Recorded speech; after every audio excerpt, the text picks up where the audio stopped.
Salam sejahtera dan salam sehat untuk kita semua. Perkenalkan, nama saya Vivi Krisdayana Manafe sebagai moderator di kelompok 9. Dan ada ke-6 orang teman saya yang akan memaparkan materi.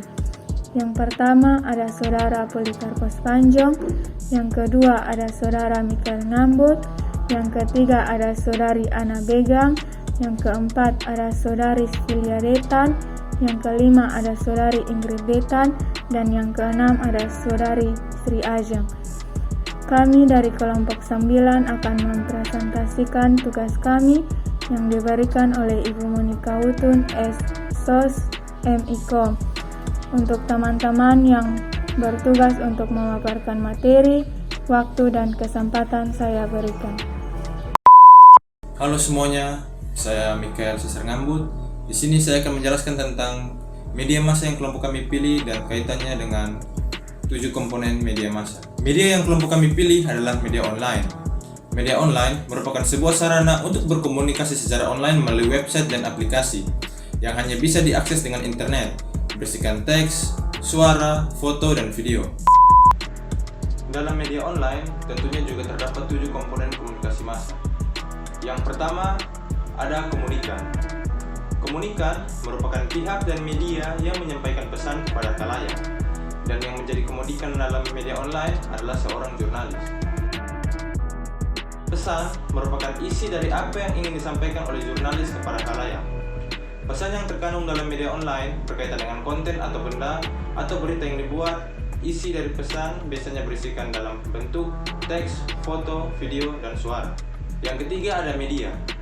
Media merupakan suatu alat atau sarana yang digunakan untuk menyampaikan pesan. Dan media yang digunakan oleh media online untuk menyampaikan pesan di sini adalah internet dan sosial media seperti Facebook, Instagram, Twitter, Line, dan lain-lain. Yang keempat ada komunikan. Komunikan ialah individu atau suatu kelompok yang menerima pesan. Dan yang menjadi komunikan atau yang menjadi penerima pesan di sini adalah khalayak, masyarakat atau orang-orang, baik laki-laki maupun perempuan, kecil maupun besar. Yang kelima ada gatekeeper. Gatekeeper adalah seseorang yang berperan menemukan pesan mana yang akan disampaikan ke komunikan dan mana yang tidak. Dan yang menjadi gatekeeper dalam media online adalah reporter atau editor berita atau pesan. Yang keenam ada gangguan. Gangguan adalah hambatan yang terjadi dalam komunikasi massa. Contoh gangguan dalam media online yaitu seperti berita hoax. Dan yang ketujuh ada feedback atau umpan balik, yaitu merupakan respon dari komunikan setelah melihat isi konten yang diberikan media. Feedback di sini dapat berupa positif maupun negatif.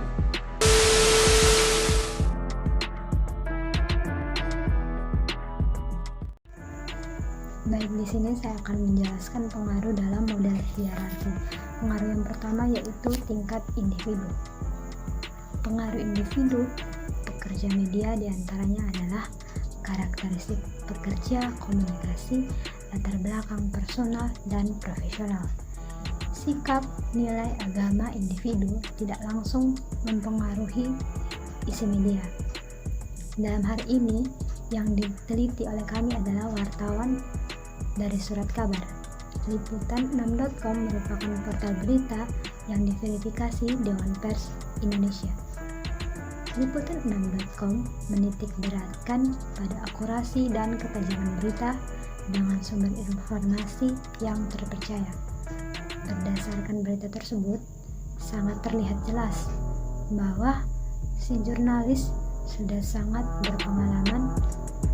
Dapat dilihat dari struktur beritanya. Berita tersebut dibuat dengan kutipan-kutipan langsung daripada narasumber. Dalam berita tersebut juga telah dipaparkan data-data secara detail seperti angka-angka, jumlah total kasus positif, jumlah yang sembuh, dan pasien yang meninggal dunia. Dari data dalam berita tersebut dapat kita lihat bahwa jurnalis mengemas berita dengan sangat baik sehingga dapat meyakinkan para pembaca bahwa berita tersebut benar adanya. Baik, yang kedua, rutinitas media. Berdasarkan tingkat rutinitas media, Liputan 6 menggunakan external score untuk memperoleh keuntungan dari mereka dengan menguji keakuratan berita. Maka Liputan 6 mengemas berita berdasarkan keobjektifannya dengan menampilkan argumen-argumen pendukung. Liputan 6 juga menyajikan berita ini secara real time atau keadaan sekarang sehingga pembaca dapat mengetahui situasi terkini. Kemudian yang berikut ada tingkat organisasi, yaitu media sangatlah mengandalkan penekanan unsur ekonomi yang ikut memengaruhi segala kebijakan medianya. Dengan cara memengaruhi bagian-bagian dari isi berita sebagai budaya bekerja dan hal yang menentukan standar independensi organisasi media dari sebuah perusahaan yang besar yang turut mengambil bagian dalam hal ini. Pada liputan6.com, berita mengenai kasus aktif COVID-19 yang turun drastis, serta menyertakan Dinkes sebagai narasumber cenderung menarik atensi publik. Oleh karena itu, liputan6.com selalu memuat berita ini di halaman depan. Dengan demikian, pengiklan tertarik untuk melibatkan diri dan ingin menguntungkan media karena mampu menyokong kelangsungan hidup media. Selanjutnya yang keempat, tingkat ekstramedia level. Pengaruh dari luar organisasi media yang mempengaruhi isi berita sampai lahirnya berita itu. Maksudnya di sini adalah komentar dari narasumber merupakan pengaruh penting dalam kutipan komentar yang dikutip wartawan dalam berita yang ditulisnya.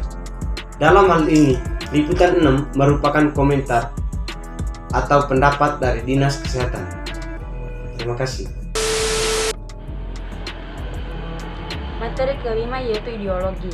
Ideologi di sini diartikan sebagai kerangka berpikir yang dipakai oleh individu untuk melihat realitas dan bagaimana mereka menghadapinya dari seni media. Digambarkan dan dikuasai oleh kelompok tertentu yang dominan, yang berperan dan punya kekuatan untuk mempengaruhi khalayak. Liputan6.com mengkritis berita tentang kasus aktif COVID-19 di Kota Kupang yang turun drastis karena Liputan6.com ingin menjadi gatekeeper untuk masyarakat dan mengetahui akan perkembangan kasus COVID-19 khususnya di Kota Kupang. Baik, penjelasan yang terakhir adalah unsur yang paling berpengaruh dengan isi berita. Menurut kami, unsur hierarki yang paling berpengaruh terhadap konten atau isi berita yang kami pilih adalah rutinitas media. Mengapa? Karena rutinitas media mempengaruhi realitas sosial yang dikemas dalam berita tersebut. Berdasarkan berita tersebut, liputan6.com menggunakan external source atau sumber dari luar, yaitu dengan mewawancarai pihak Dinas Kesehatan untuk mendapatkan informasi yang jelas, tepat, benar tentang kasus aktif COVID-19 di Kota Kupang yang turun drastis. Demikian dari hasil presentasi kami kelompok 9. Sekian dan terima kasih.